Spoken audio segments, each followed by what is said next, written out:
Watch 1226 on your side, wherever you go. On your side, this is News 12 First at 5. First at 5, Governor Henry McMaster stopping by Aiken today. What he has to say about the vaccination progress in the Palmetto State. But first, Georgia Governor Brian Kemp providing a sobering update on COVID-19 in the state. He says, as expected, cases and hospitalizations rose over the holidays. Now we're seeing that lag time, the same numbers coming with deaths. Just in the last week, Georgia broke its record for single daily deaths twice. Kemp says the numbers are a bit promising today. We're seeing lower infection rates compared to the last 2 weeks. Still, numbers are higher than during our summer peak. We all know what spreads the virus, so please take responsibility for yourself and for those you may come in contact with by not engaging in high-risk behavior. Because we've seen before that working together, we can get through this. Dr. Anthony Fauci held a special briefing at the White House today where he talked about the focus on vaccinating minority communities. And I, quite frankly, have been spending a considerable amount of my own time is outreaching, particularly to minority communities, to make sure that you get them to be vaccinated and you explain why it's so important for themselves, their family, and their community. And Governor Henry McMaster is still trying to accelerate vaccine distribution in South Carolina. This afternoon, the governor was touring Trinity on Lawrence long-term care facility in Aiken. CBS set up a vaccination clinic to deliver doses to residents and staff there. Governor McMaster is pushing vaccine sites to empty their shelves so the state can continue shipping out new doses. When you get those first doses, you use them all up as fast as you can, because you're going to get a second shipment of second doses either 2 weeks later or 3 or 4 weeks later, so you're not supposed to hold back. First at 5, parents of kids who are medically fragile or have special needs in South Carolina can now get the COVID vaccine. Also new today, South Carolina health leaders adding more people to Phase 1B of the vaccine rollout when we hit Phase 1B. Their list includes teachers with kids who have special needs, substitute teachers, doulas and midwives, and employees working with topical oxygen treatments. Corrections officers and postal workers are already approved in the Phase 1B. Georgia's Phase 1B includes essential workers who do not work in healthcare. That includes school staff, court workers, grocery store workers. Neither state is in Phase 1B quite yet. Checking those numbers, Georgia recorded more than 100 deaths for the 7th time in the last 9 days. Just under 6,000 new cases being reported, putting Georgia over the 700,000 mark for total cases. More than 360 people were hospitalized today from COVID-19. South Carolina records just under 3,400 cases today. 39 people died from the virus. 84% of beds in our area are full. Currently, 2,400 people are hospitalized from COVID-19 across the state. And let's take a look at how our area school districts are coping with the rise in cases locally. As of Monday, 51 Richmond County school employees have COVID, while 121 are in quarantine. And a lot of times it's that number that makes it difficult to hold school in person. They just don't have the staffing. Student numbers not available since they've been learning remotely. Over in Columbia County, as of this Monday, 152 students and 56 employees have COVID. Aiken County reporting 116 total cases from students and teachers, and that ripples beyond with the quarantines. But Brady Trapnell's giving us a closer look on how schools are handling it all.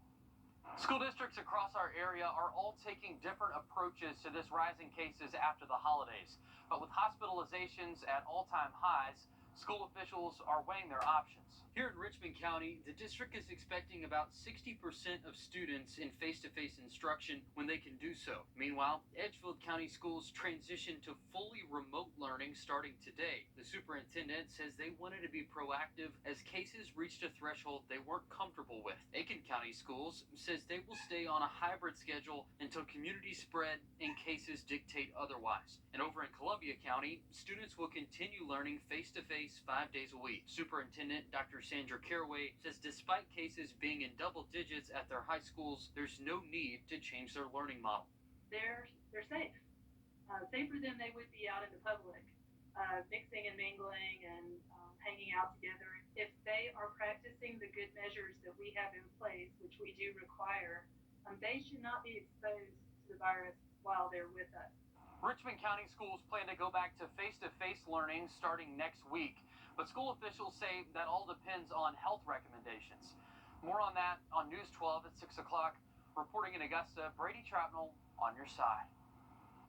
Columbia County says their expectation is case numbers will continue to fall as we get further out from the holidays. That is the hope. Taking a look out over Aiken this afternoon on a cloudy day, a little rain earlier, but Riley, how are we looking tonight? For tonight, we are expecting more of those showers, but not going to be as widespread as what we saw move through this morning and through around midday. So generally, everybody across the area at least saw a quick little sprinkle pass on through. Not everybody is expecting rain tonight into Friday. So as this area of low pressure just continues to track along this stalled front and this their cold front just drops south, we're going to see those converge, and it is going to bring us some rain showers tonight, but most likely south of I-20. If you live in Augusta and areas north, you're not anticipating to see much rain for the next 24 hours. We are starting to see some more light showers develop right along I-20 near Metro Atlanta. Those are gradually going to be moving east, so those could clip some of our counties south of I-20 through this evening, but becoming more likely as we head into tonight. Our temperatures not too bad. 55 in Aiken, same thing in Evans. At our two airports here in Augusta, we're at 57, 59. Some of our southern counties actually sitting in this low 60s. 61 in Swainsboro, 60 in Sylvania, Allendale, and Barnwell. You're not too far behind them. Now, through this evening with the cloud cover, that's going to help keep our temperatures from dropping all too quickly. So temperatures through the evening staying in the mid-50s. No need for a heavy jacket if you plan on stepping and taking the dog out later tonight. And the rain chances should be low for most of us through this evening. We have the chance for a few hit and miss showers past 8 p.m., but overnight tonight, most of that rain is expected to stay south of Augusta. We'll have much more on your Friday and weekend forecast in just about 10 minutes. Thank you, Riley. Investigators in North Augusta need your help locating this man, Caleb Johnson.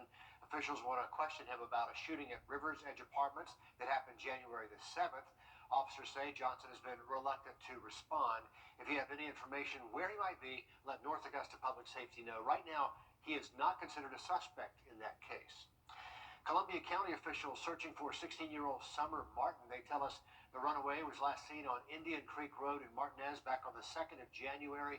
Deputies believe she could be in the Castle Pines Trailer Park in Augusta on Mike Paget Highway. Reach out to the sheriff's office if you have any information about that missing teenager, Summer Martin. The small town. A high-speed chase ends in a wreck. There it is right there. Police in Anderson County, South Carolina, used a pit maneuver to catch Georgia suspect Gregory Jones. Jones was already wanted in Macon County for car theft. Police caught up with him in the car he reportedly stole. Jones is also wanted in Virginia on drug and firearm charges. Police say they chased Jones twice there last month, and he got away both times. After the D.C. Capitol riots, the GBI saw a ton of tips pouring in. So to handle all of the information, they're now offering a free app. It's called the See Something, Say Something app. It's now available on Google and Apple app stores. Officers can respond within minutes of you pressing send. You can send info or pictures which go directly to the GBI. The beauty of it is, there may be someone that doesn't necessarily want to dial a phone or, talk to an actual person, or they may not want to send an email and reveal their email address. But pretty much everyone has a cell phone now, and they will be able to download this app and they could submit tips at any time. You can also get access to mental health resources there, including a direct link to crisis resources. Keep in mind the GBI says it's not a replacement for emergency services. A local chef traveling across the Palmetto State as a South Carolina chef ambassador. Chef Jason Tufts is one of 4 South Carolina chefs chosen to do this. For 3.5 years, he's been the head chef at Malaya's over in downtown Aiken. Unfortunately, COVID cut his ambassador experience short last year, but lucky for him, they've chosen him again for 2021. I've met a lot of awesome farmers and have been introduced to products I never knew existed. I mean, our state is just completely inundated with, product and produce and just so many things that you never think we would have available. Tufts says the program was originally created to bridge the gap between farmers and restaurants. As a chef who loves to use that locally grown produce, it was a perfect fit. And coming up on News 12 at 6 o'clock, Chef Jason takes us through his cooking career and shares some advice for younger chefs. In Georgia, we are talking about the heartbeat bill. Governor Kemp did sign a similar bill to one that's being talked about in the South Carolina State House. He signed that back in 2019. The bill would ban abortions after 6 to 7 weeks, except in cases of medical emergency and rape or incest situations. Even then, they would need to be within 20 weeks with an active police report. But a federal judge struck down that bill in Georgia later that year. Lawmakers in Georgia expect to take the debate up later in this session in this year. And today, South Carolina lawmakers voted against an effort to add exceptions for rape and incest to the fetal heartbeat bill. The bill would ban abortions after 8 weeks, and it's moving quickly through the General Assembly. So, what's next for this bill? Adam Insler, live for us. A Georgia mom goes above and beyond to help her son's hardworking friend. How she changed his life in 60 seconds.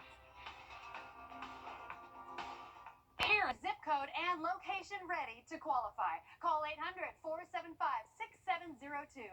That's 800-475-6702. This Georgia teen is known for his hard work. He walks 7 miles a day to get to work and school. But a Cobb County mother, LaVonda Wright, saw Jaden power walking one day and decided to help out. So she set up a GoFundMe account where the community donated big. They donated more than $7,000 to help give Jaden the surprise of a lifetime. Wright says when you work hard, life starts to work for you. He was walking really fast down the road, and so my son stopped me and tapped me. He was like, "Mom, I think that's Jaden." You just real grateful. I was just walking to work, and it's just like he came out of nowhere. He's just walking to work. Love that story. Sutton says, if you're going for a goal, if you're doing the right things, keep going. You never know who's watching and willing to help. Pretty exciting stuff there as we give you a live look from our camera over in Aiken. Mostly cloudy today. Riley, when's the sun going to come back out? Unfortunately, not till Saturday, Richard. We have another day in store where we're expecting more clouds than sun through Friday. But as far as rain goes, there's only going to be a few of our communities that are expecting rain tonight and through at least Friday morning. It is all thanks to just kind of a convoluted system here. We got a stall boundary south of us. We have a cold front that's going to be dropping in, converging with that, and producing the risk for some showers tonight and tomorrow, but mainly for areas south of I-20. So earlier this morning through around midday, we had that first wave of light showers. Those are now off the coast.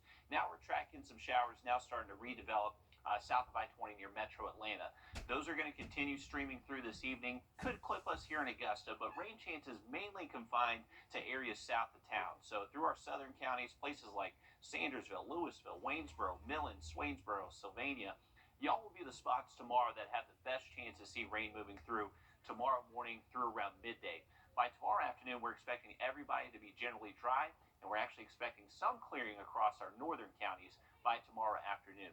So rain chances tonight, definitely not zero, but they're going to be mainly for areas south of Augusta. So when you see the 40% chance of rain tonight and Friday, that's mainly for areas south of town, south of I-20. Those rain totals where they are expecting rain in our southern counties could potentially get up to a half inch in some spots, but most areas are expected to see less than that. So for your Friday, rain chances morning through around midday, and then everybody should be drying out into the afternoon, and those rain chances expected to stay south of I-20 on Friday.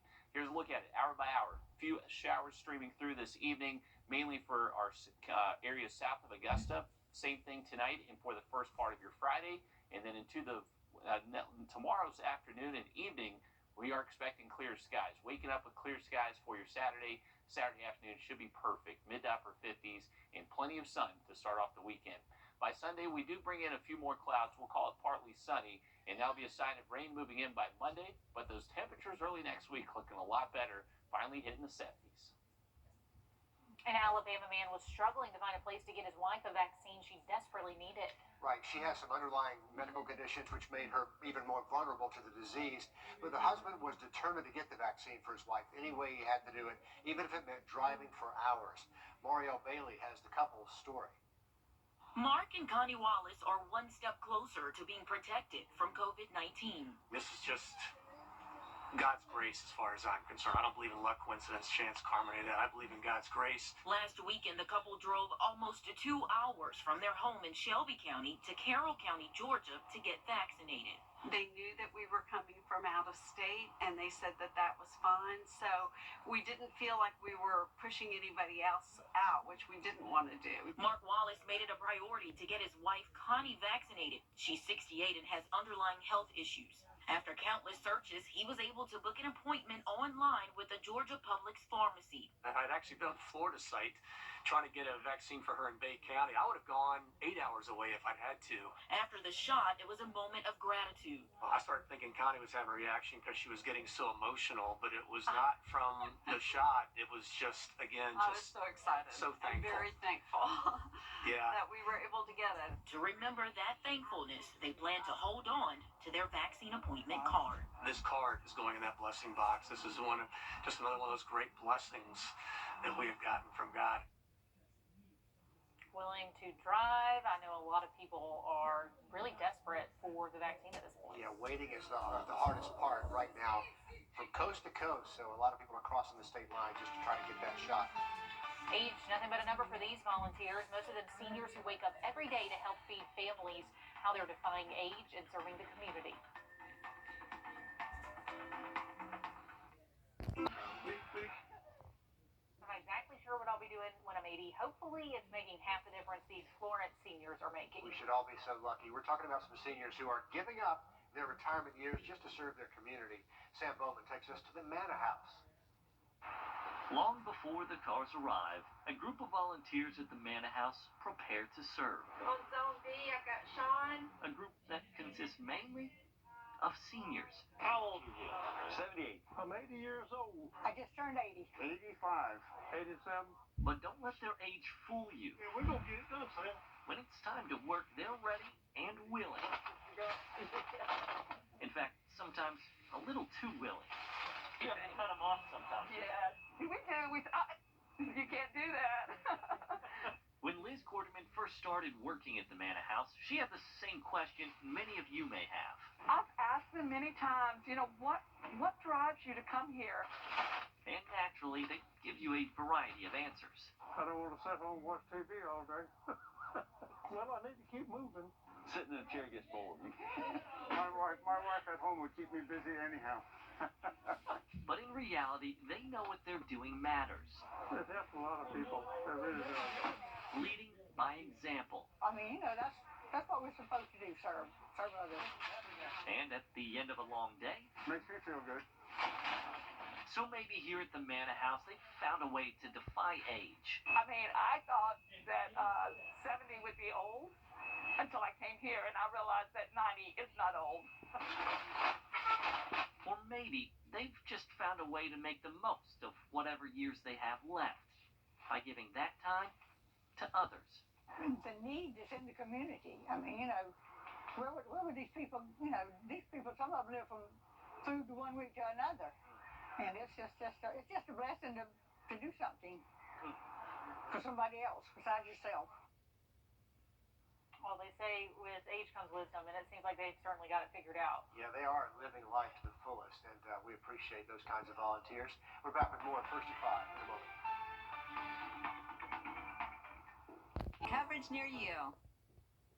Here's a look at your community calendar. Tonight, head out to downtown North Augusta for the Go Local event from 5 to 8 p.m.